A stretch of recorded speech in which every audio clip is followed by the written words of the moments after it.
I think we'll just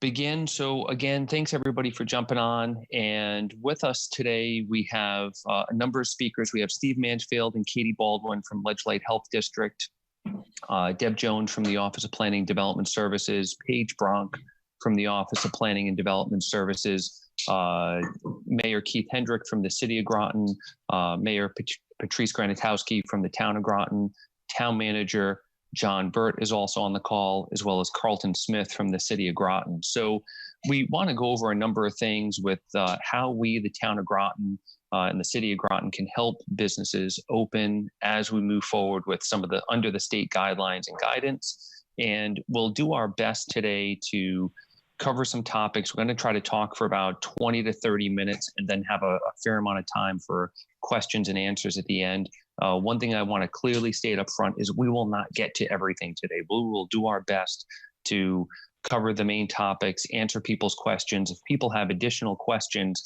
at the end, we'll put up a screen with contact information, phone numbers and emails for all of us on the panel for today, as well as today will be the first event, I think, of multiple of these moving forward. We'll announce sometime in the next few days to a week another one of these types of Zoom calls within the next 2 weeks to cover additional guidance as things come out over the short term. So before we kind of get into the program, I think we wanted to, Patrice, did you want to say a few words? I did. My camera's blocked by my antivirus software and I can't get it set quickly enough. So good morning, everybody. I just wanted to say thank you for coming to the Reopening Groton Business Webinar. The Town Council and the manager, town staff are very much concerned that the reopening process is done as safely as possible. Our dual goals are to safeguard public health while supporting you in your local business. The town will be working with you to shepherd our business owners through this process. And I wanted to thank the manager, Mr. Burt, Mayor Hedrick, Mr. Mansfield, and all town staff for being here.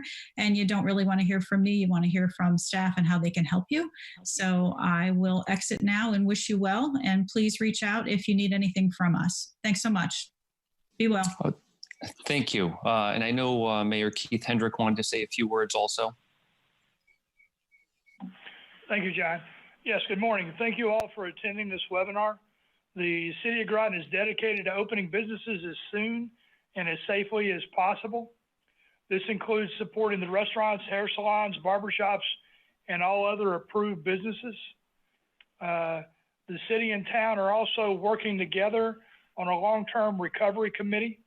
So if you're interested in being on that committee from the city side, or if you have questions, please send an email to mayor@cityofgroton-ct.gov.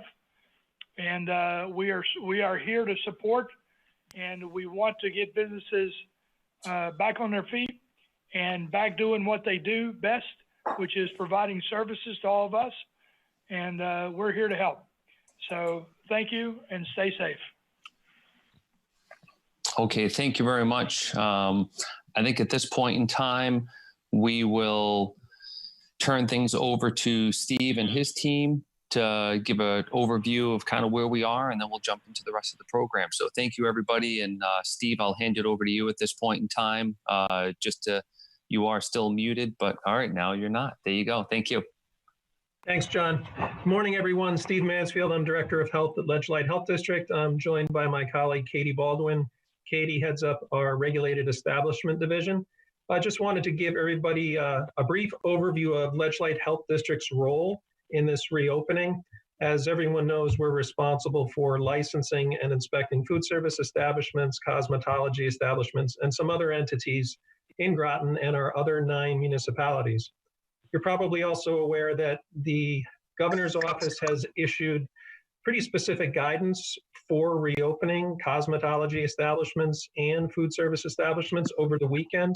What we've done with that information is boiled it down to a couple of single-page checkoff lists that we will be distributing to all of our regulated establishments, food service and cosmetology, so they'll know exactly what they need to do. Of course, they should all refer to the governor's guidance documents, as it provides a lot of detail. But the information we will provide you is exactly what Ledgelight Health District staff will be looking for when we come out to take a look at your setup. It's pretty straightforward. It's a bulleted list. But I want to reemphasize the fact that what John mentioned before, what we know to be true now may change. We're aware that the governor is going to be putting out an additional executive order. We thought it was going to be out by this morning. We haven't seen it yet, but that executive order may change some of the things on the checklist. For instance, in cosmetology establishments, as it currently stands, blow drying hair is allowed.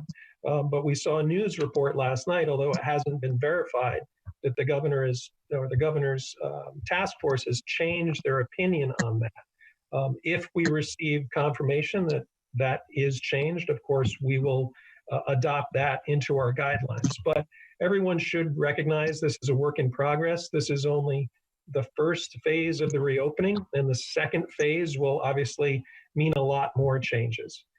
So we'll do our best to keep you informed as we move forward and give you all the information that comes out of the governor's reopening task force.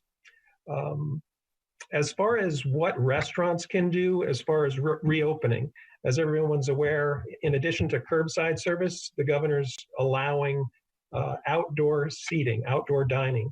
And we're perfectly fine with that. Ledgelight Health District doesn't have any regulations, either at the local level or in the general statutes or in the Connecticut Public Health Code, that prohibits outdoor dining or even regulates it. So if you want to set up dining outdoors, have at it. We're not going to be involved in that process. If you want to cook outside, that is something we have to know about. We have to do site inspections and at least go over what your setup is and make sure it's compliant with the Ledgelight Health District regulations, the Connecticut Public Health Code, and the new governor's mandates. So we'll make sure everyone has that information, and we will be posting this information on our website so it's readily available, and our social media platforms. Again, I want to reiterate, as far as seating, we don't have any jurisdiction over that, and we're not interested in being involved in the approval process for that because we don't have any regulations to back it up. Right now, we're perfectly fine with outdoor cooking because that's allowed under our local regulation and Connecticut Public Health Code.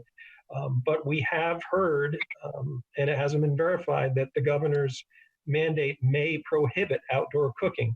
That's something obviously we don't have any control over, and we've made our position known to the State Health Department that it is allowed under our code, and we're supportive of outdoor setups. So if someone wants to have a pig roast in a parking lot, as long as they can comply with our regulations and the Connecticut Public Health Code, we're okay with it.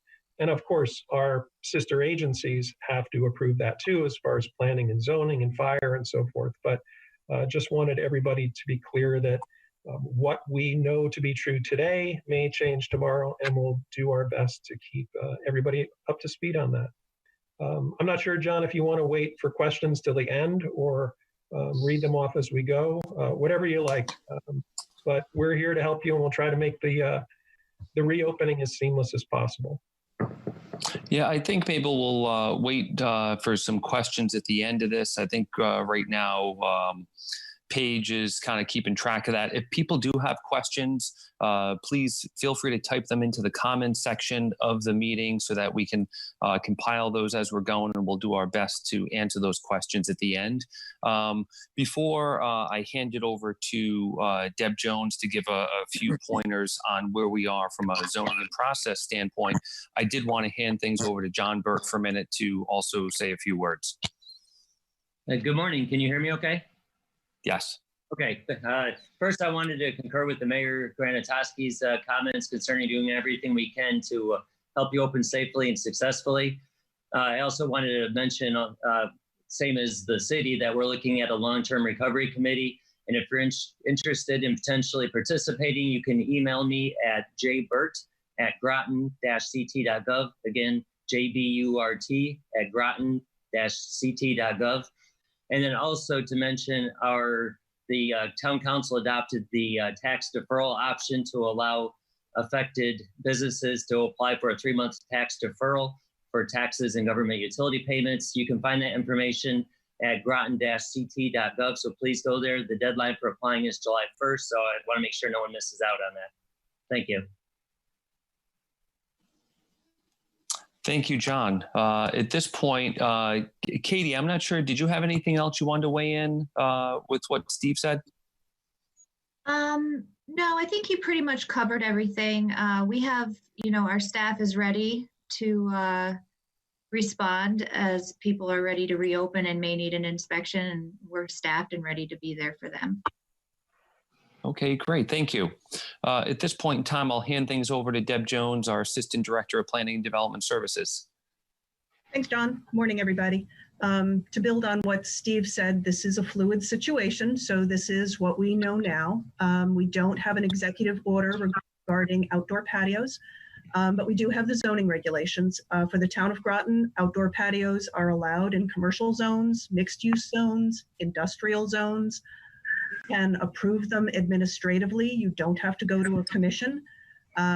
We just need an application form and a plan that shows where you want to put your patio and how you're going to protect your patrons from traffic, whether or not you're going to use lights, if you want to put up a tent, that sort of thing goes on the application form. The application fee has been waived. So provided you give us all the information about what you want to do, we should be able to turn around approvals pretty quickly within a day or so. I think that's pretty much it. Feel free to contact me if you've got any particular questions about your site, because every site is different. All right. Thank you very much, Deb. I did want to hand things over to Carlton to talk a little bit about what the city is doing. Thank you, John. This is Carlton Smith from the City of Groton Building and Zoning Department. I will tell you first off that we do have a zoning permit application online if you to the city website. There is no cost, just as Deb had just mentioned from her side of that. I am looking for as simple as we can do for the existing buildings, existing businesses here, and a simple GIS map where you'd like to put your dining facilities or whatever you'd like to try to do will be more than sufficient for us to get an approval out there. In our regulations, we also have outdoor patio areas in there, but it was also reiterated last night by our Planning and Zoning Commission, who made a motion to support this in every possible way without having to go to the commissions to get this as quickly as possible to the businesses. Thank you. All right. Thank you very much, Carlton. And I also want to hand things over to Paige Bronk, our Economic and Community Development Manager. He can talk briefly about some of the things that we're trying to do to promote economic development through these hard times for small businesses and large. So Paige, I'll hand things over to you. Good morning. I wanted to reinforce that our goal as well is to get businesses open safely and as quickly as possible. We've been tracking this situation for weeks. The best mechanism that we have to display the information is through our website, exploremoregroton.com. You'll find if you go to that website, under doing business, there's a drop down that deals with COVID-19 business assistance. I would encourage people to look at that.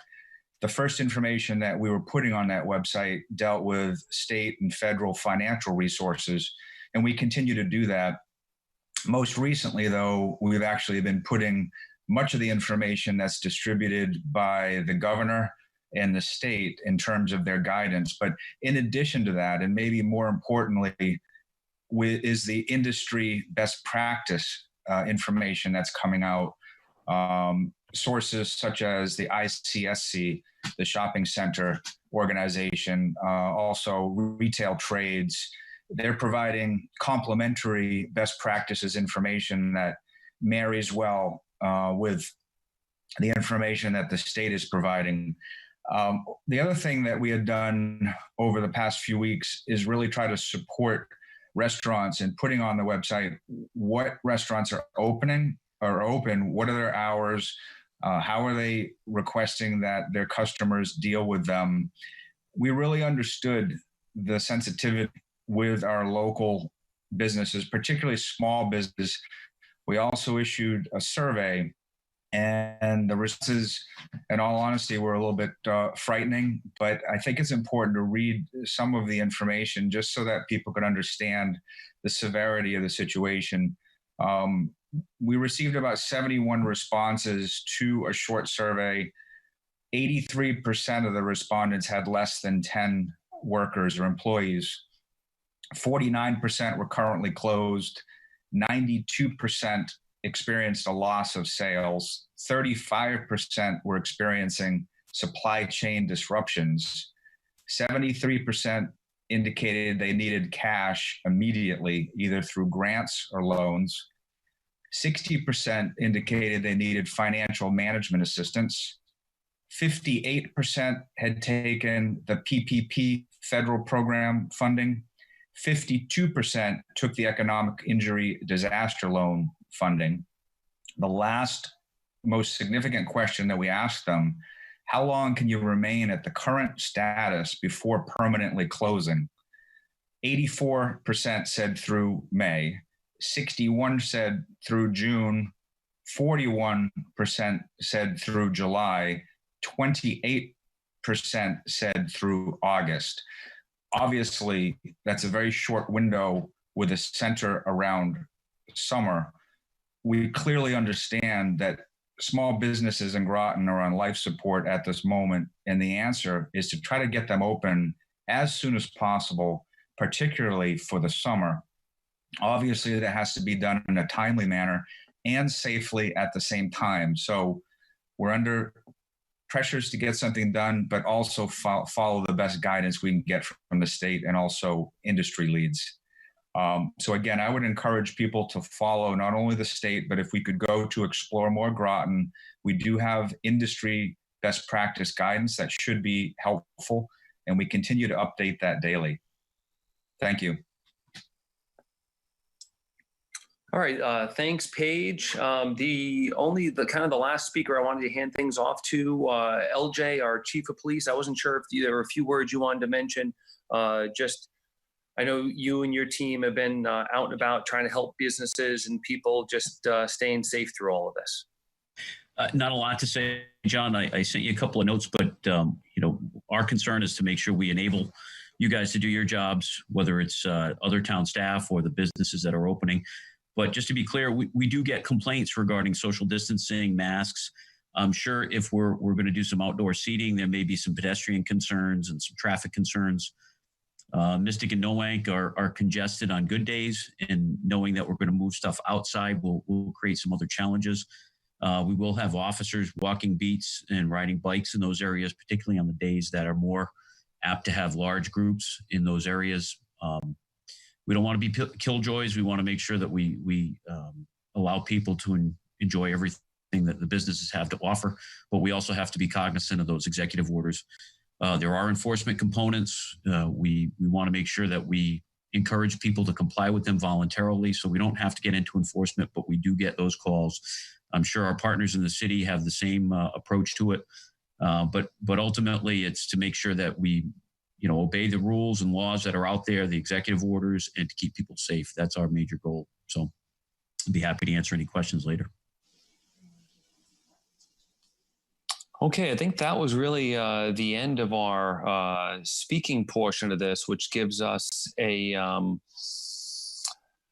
bit of time and platform to answer some questions. So I saw that there are 2 questions that came in regarding salons and one that came in dealing with tents and fire marshals and some of those things. So I think maybe the salon questions, Paige, I don't know if you want to read off those questions, and then there might be opportunities for Steve and Katie to answer those, and then we can kind of jump around from that perspective. Sure, I'll take those. So the first question we had from a home salon, can you clarify salon capacity in terms of staff and guests? Hi, this is Steve Mansfield. So I want to clarify, I've been looking at the questions as they come into the Q&A, and of all of the questions, we do have a few answers, but we have posed those specific questions to the Department of Public Health over the weekend and today. We hope to have more clarification. So what we know to be true now is the capacity of the salon. So if we have a salon that the fire marshal has deemed can hold 50 people, then 25 is the total that can be in that building. Again, that's what we know now. We're waiting on further clarification from DPH, but I think it's safe to assume that for planning purposes for the time being. Okay, as a follow-up question, again, for hair salons, will hair salons need inspections before opening? At this time, we're not going to be conducting opening inspections unless, unless we receive complaints.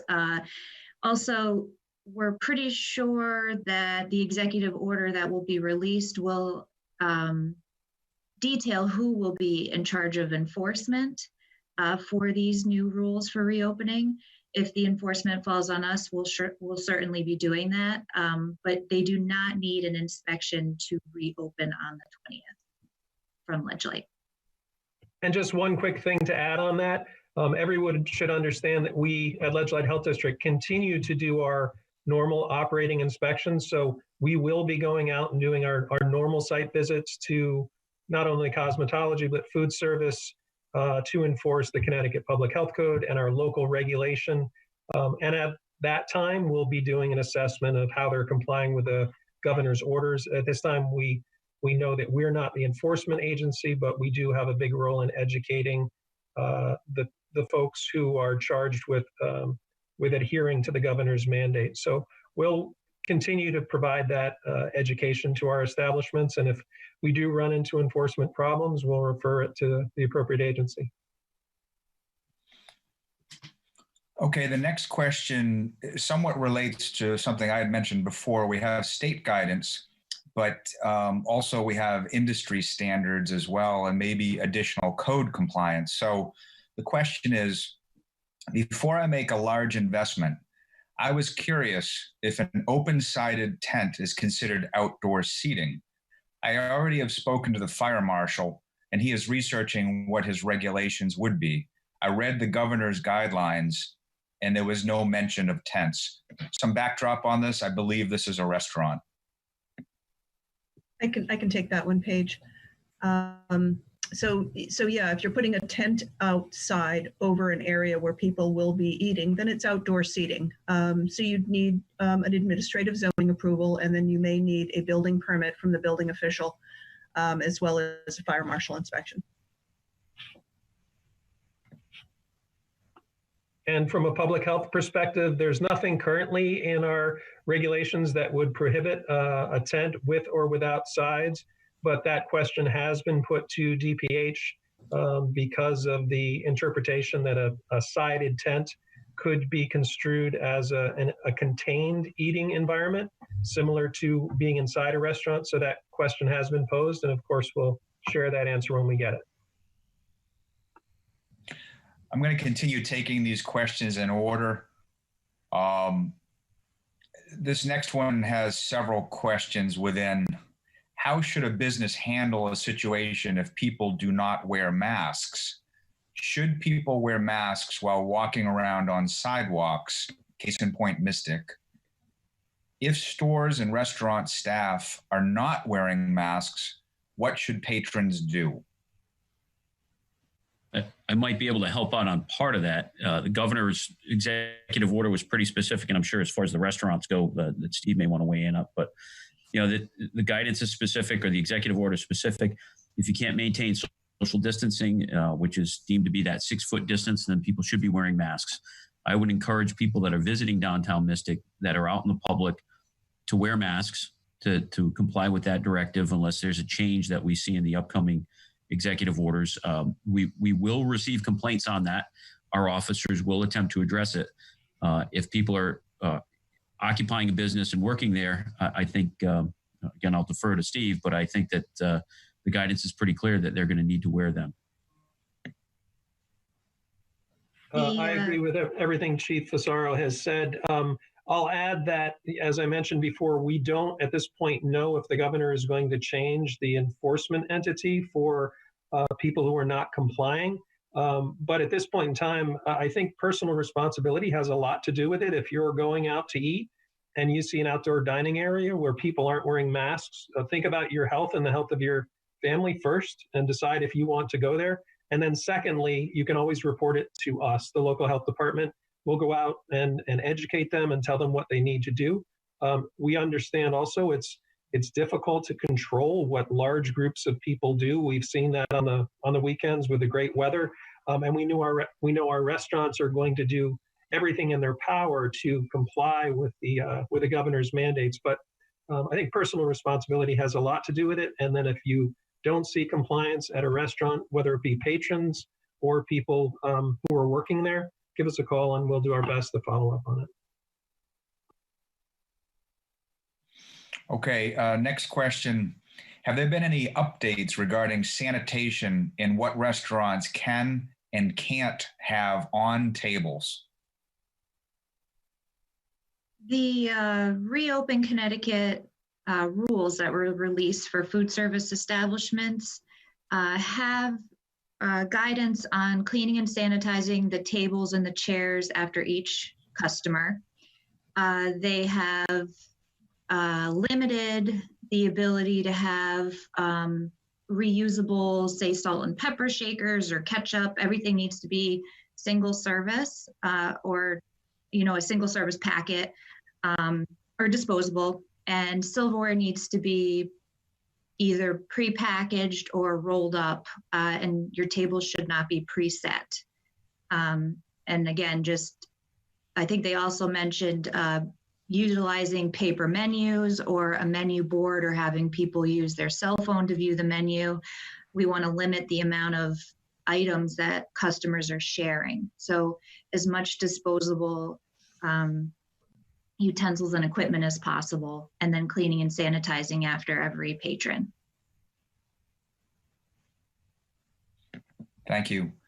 The next question isn't 100% clear to me, but I think we can get the general concept. It deals with a restaurant. It's a question regarding capacity and the state's guidance dealing with 50% capacity.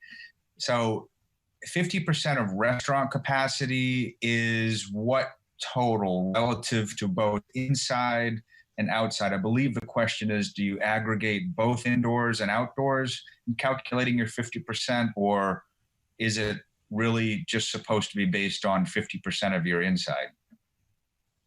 So for establishments, I'll just pick one at random that I know. S&P Oyster Company in downtown Mystic, I believe their capacity is indoors and outdoors. I'm not sure, perhaps if Fire Marshal could clarify that. But it's a very good question because a lot of our establishments are planning on doing outdoor seating that they've never done before. So there may not already be an established capacity. So for instance, if a place in Groton decides they want to have outdoor seating, we may not know what the normal seating is because it doesn't exist. So that's another question that we've already articulated to the Department of Public Health. And again, we'll share that answer when we get it. Thank you. Next question is 2 parts. It deals with the restaurant as well. If I want to get new outdoor dining, what is the process after town assistance? The second part, can outdoor dining serve liquor with a license to serve indoors? I'm not sure that that's fully clear, but again, wanted to know about the process maybe after town approval and what would be the limits for serving liquor at the establishment.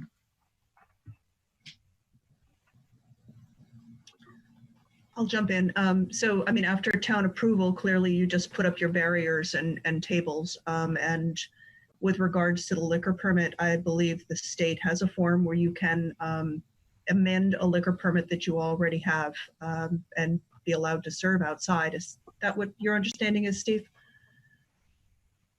Yeah, so in order to serve liquor outdoor, you need a patio permit from the Department of Consumer Protection, and they've made it clear that that requirement has not been waived.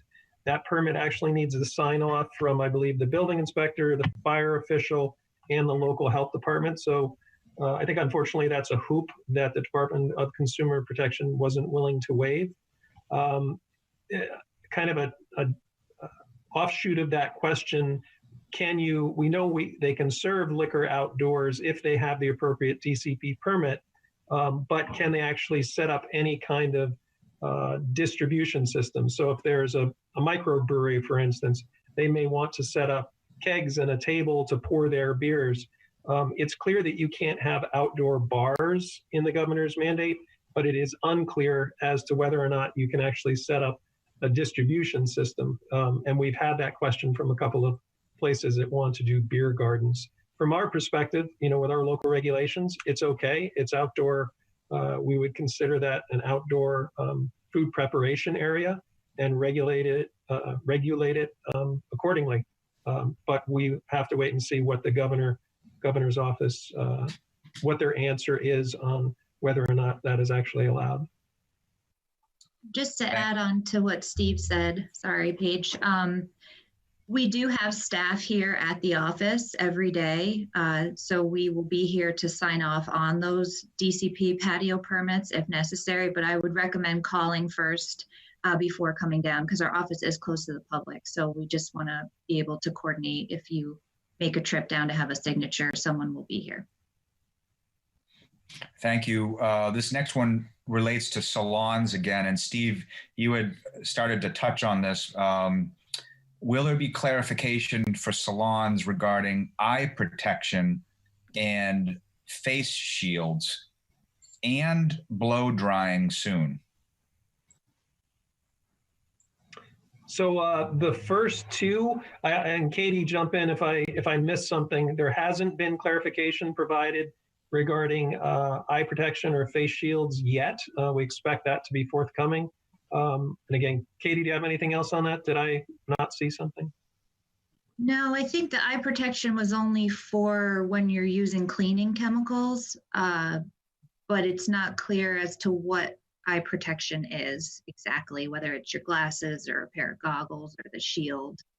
So we don't have that clarification yet.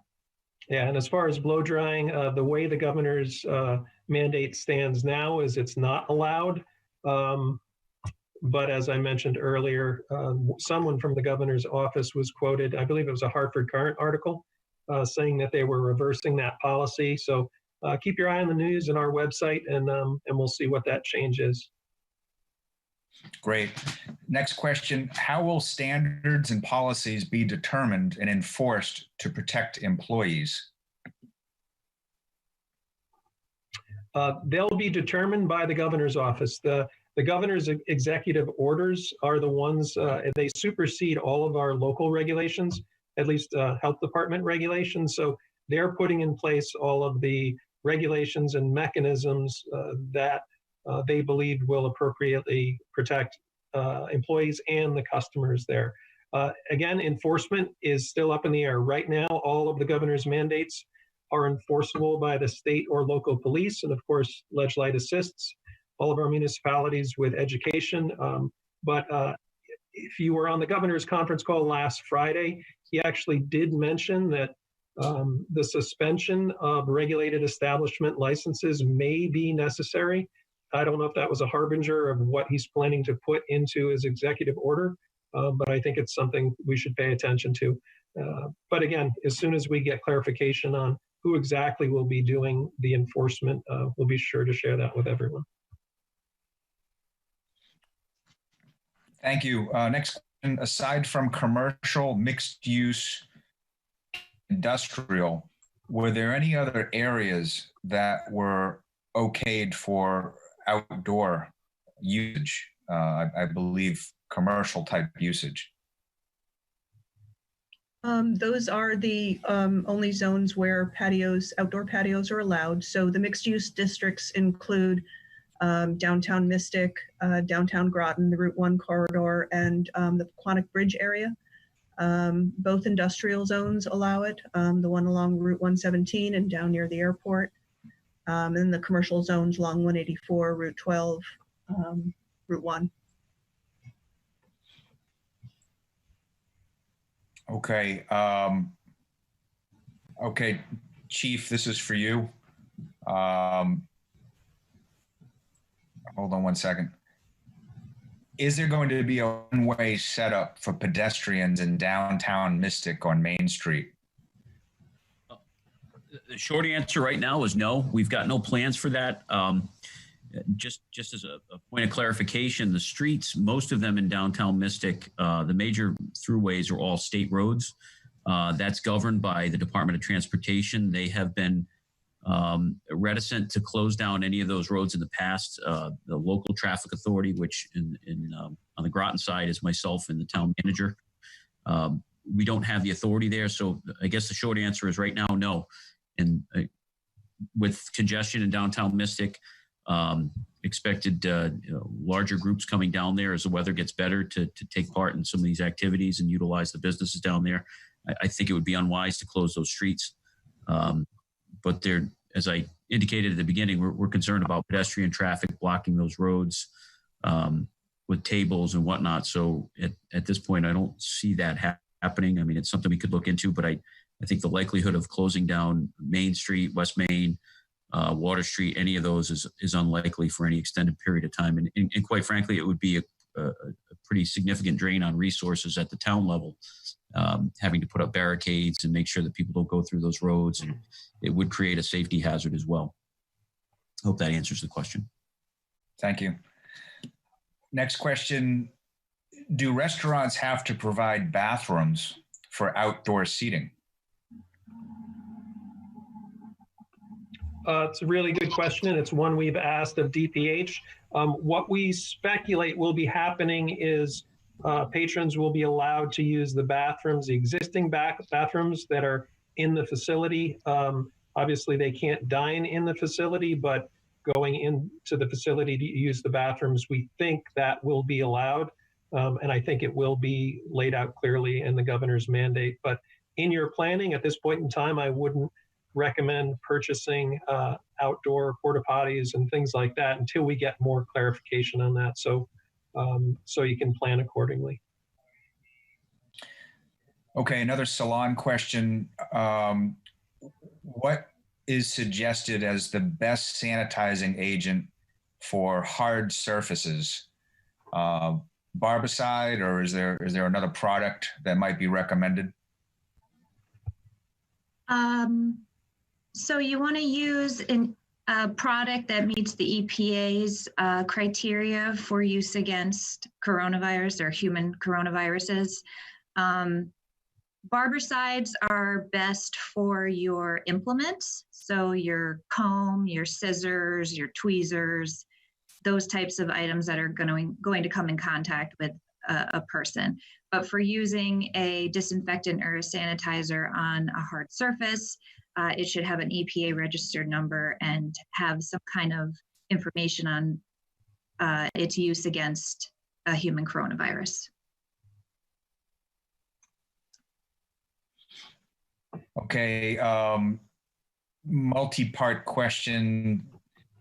Chief, this might go to you. Will Mystic limit the number of people on the streets during the summertime, particularly peak times such as 4th of July, Labor Day, and also people coming in and out from out of the state? You know, the authority to regulate much of that is at the governor's level. However, we will look to ensure that we maintain that social distancing that we're obligated to maintain. I want to go back to another question. I think I need to clarify something. One of the previous questions was about the sidewalks. I think it was about one-way pedestrian traffic. That, in fact, we have looked at in some areas, particularly in the Mystic River Bridge. I've talked to Chief Stewart in Stonington about that. And Stonington officials and Groton officials have discussed the possibility of making one-way traffic there. This is John Burt. We do have signage up for one way on the bridge now, as well as Public Works just put arrows on the ground to direct people to which side of the bridge they should be at. So that is set. Next question deals with restaurants, and it is an interesting one. So far we've treated indoor eating versus outdoor eating as an absolute, but maybe it's not always so clear. The question is, for restaurants with large windows that typically are wide open during the summer season, are tables adjacent to the windows deemed to be outdoor seating and available, or indoor seating and not allowed? So if I'm reading the question correctly, let's just give an example. Say a restaurant in downtown Mystic, there are a few that have open windows. If the tables and chairs are on the sidewalk, it's okay. Tables and chairs are inside the window, it's not okay. That's the short answer.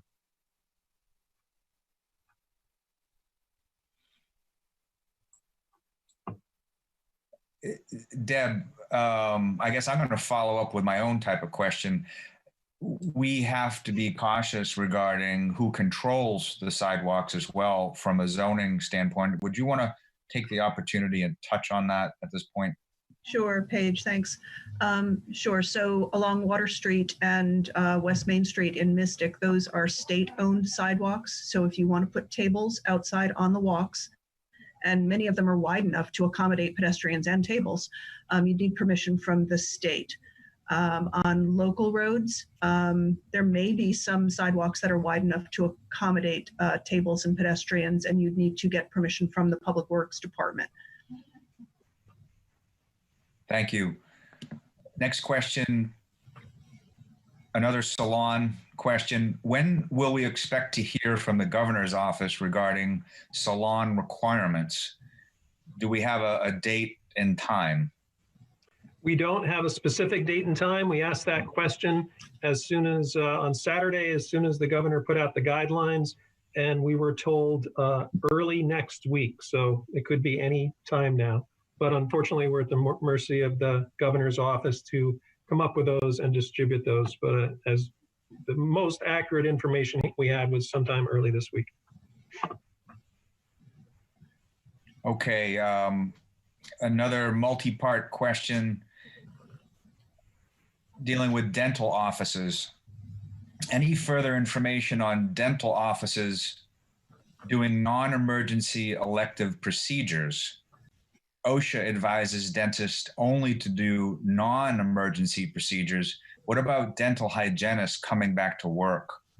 Very conflicting information from OSHA and also the state was the comment.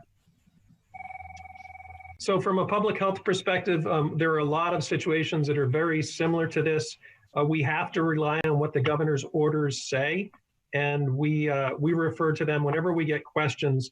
The most recent governor's order is what the mandate is. I wouldn't rely on OSHA to determine when people can go back to work. If the governor's office says that physicians' offices or dentist offices can go back to work or go back to work under a limited scenario or something like that, but the best thing to do is just go to ct.gov and look at the most recent guidance documents. We haven't heard anything about an executive order coming out that would change the current mandates.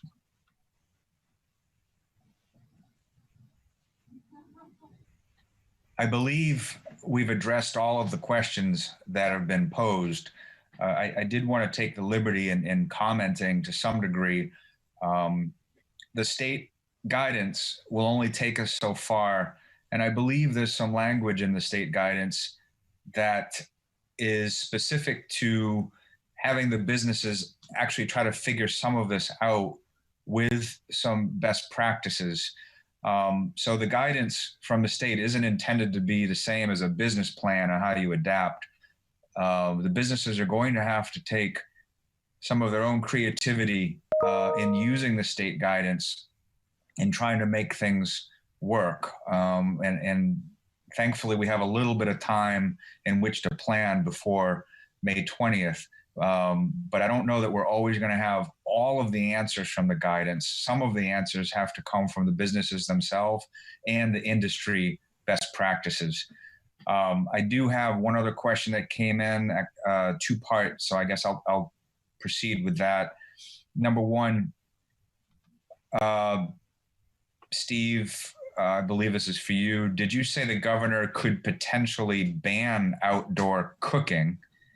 And the second question, we have an abundance of signage requesting social distancing, currently not allowing on-site food consumption. How can we enforce patrons wearing masks while waiting for food pickup and balancing the good Samaritans who may complain that customers are not complying?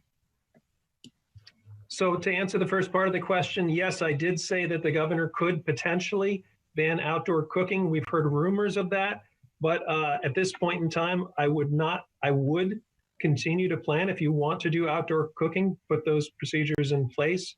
We haven't seen anything formal or informal from the governor's office that would ban that. But again, we always have to use that caveat. We get surprised sometimes as well. Frequently, we read in the newspaper or in an email what the mandates are.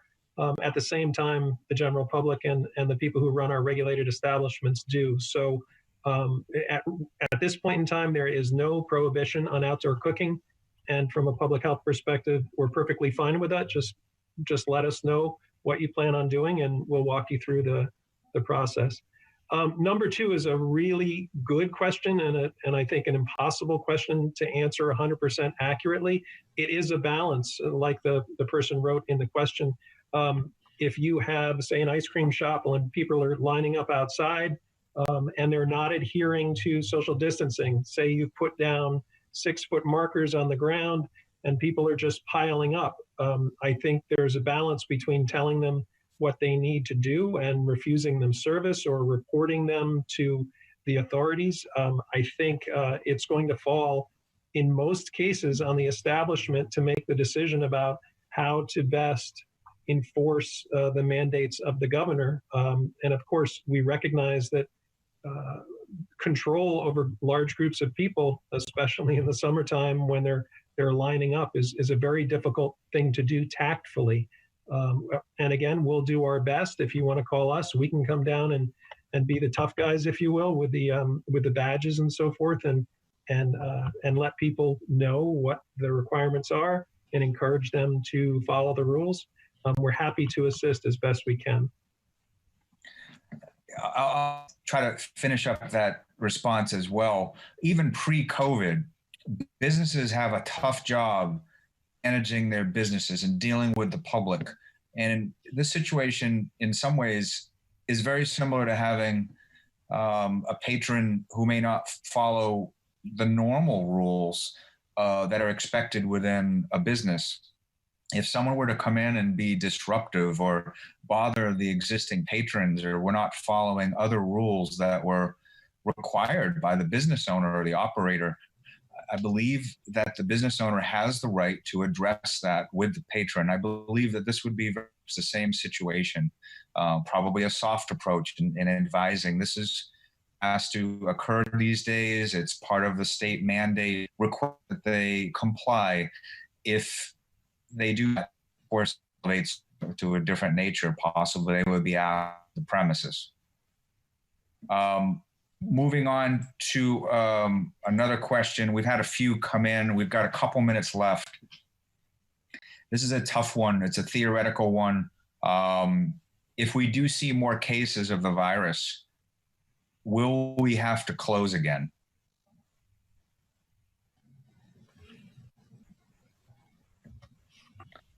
Again, that's a call for the governor's office.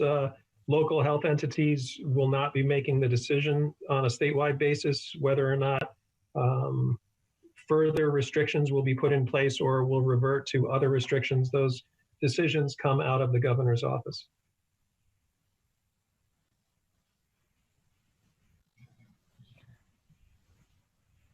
Chief, did you have a comment you would like to make regarding masks? Yeah, in the written questions, I answered one of them, but just for the business owners, there is a mechanism to request PPE. The state has set up a 4-tiered system for requesting personal protective equipment, masks, gloves, gowns, things like that. Businesses are the 4th tier, the first being healthcare providers. Then it goes down to long-term care facilities and the first responders and other municipal agencies. But the 4th tier of that allows business owners to request PPE that the state is receiving. To do that, I've posted on the answered questions the mechanism to get that. There's a requesting format available at the ct.gov website. What happens is you put in a request. I can tell you your whole request probably won't be fulfilled. We're seeing that with first responders when we put in requests and we get a small percentage of that, but you can request it. When the order is fulfilled, we, the police department, the emergency management function will be notified. We will pick it up from the stockpile that's located elsewhere in Connecticut. We retrieve it, we bring it back here and notify you where you can come here and get it. So that is available. Again, I don't want to give people false hope that they can just order whatever they want and they'll get it, but there is a mechanism for businesses to order that. I know one of the restaurant owners had a question about the PPE, so I thought it would be important to note that. And getting back just to comment on your last question, just like you had said, if there's an incident that happens with a person at a business that you refuse service, we can be contacted under any circumstances. And if they refuse to leave, you call the police department, we come there, we notify them that they have to leave, that they're no longer welcome. We put them on notice that further, if they come there again in the future, that they could be issued a summons for trespassing or arrested for trespassing. That mechanism existed pre-COVID. It exists now, and there's additional enforcement measures that we can take under the governor's executive orders. But I think the advice you gave, Paige, was very sound. I'm going to take one more question. That's the last on the list. What if a patron says that they have a health issue to not wear a mask? What is the proper course of action? From a public health perspective, I'll take that one. We've gotten a lot of calls about that, and the governor's executive order makes it very clear that if someone has a health condition that prohibits them from wearing a mask, they don't have to wear a mask, and that they're not required to provide that information to any entity. So if a restaurant owner asks someone to wear a mask and they say, I can't because of a medical condition, that's pretty much it. What should you do at that point? I would say encouraging the social distancing and making sure that you're at least 6 feet from all other patrons. That's my recommendation. Thank you. I'm going to turn this back over to John Reiner just to have some closing words. Before that, though, I do want to reiterate that the town, Groton as a whole, we have the exploremoregroton.com website. Again, there's a doing business drop down. Within that, we have the COVID-19 business resource page. We continue to populate that and revise it daily. I would encourage people to go to that site to look for information. And of course, if there are any questions, any of us are willing to help in getting your businesses opened in a timely manner, but also done safely for everybody. John Reiner, did you want to comment to wrap things up? I'm sorry, Paige. John, before you jump in, I just want to provide just a little clarification very quickly. There was a question earlier about dental offices. While we're on this call, I got a notification. I haven't seen this myself, but it has at least been reported in the media that some dentist offices may be able to reopen on the 20th. It's not something Ledgelight regulates or inspects, but we'll do some more research into that. But I would, again, encourage everyone to go to the ct.gov website and review the latest recommendations from the governor's office. Thanks, John. Sorry to interrupt. No problem at all, Steve. I just wanted to thank not only all the panelists, but all the business owners in town that have jumped on, participated. We want to hear more from you. So up on the screen now, if you can see it, is a contact list for everyone that spoke on the call today, from the town, from the city, from Ledge Light. So if people have questions, please reach out to us. Look at Ledge Light's website, look at the City of Groton's website, Town of Groton, as well as the exploremoregroton.com economic development website that has a lot of resources for small businesses. Again, we try to do our best to answer all the questions with the available data that we currently have now. I expect us to do another one of these calls within 2 weeks. Every few days, things are changing. I mean, just as Steve mentioned, just in the time he was on this call, getting additional information and notification. So as new information becomes available, all these organizations will keep working together in the partnership that we have been. But keep your eyes and ears open for Facebook, Explore More, and other posts, as well as Ledge Light helping to push out some information for our next update on this type of information. So I want to thank everybody for participating. To all the businesses in town, good luck. And if you need any assistance or guidance, please again reach out to us. And thank you and have a great day.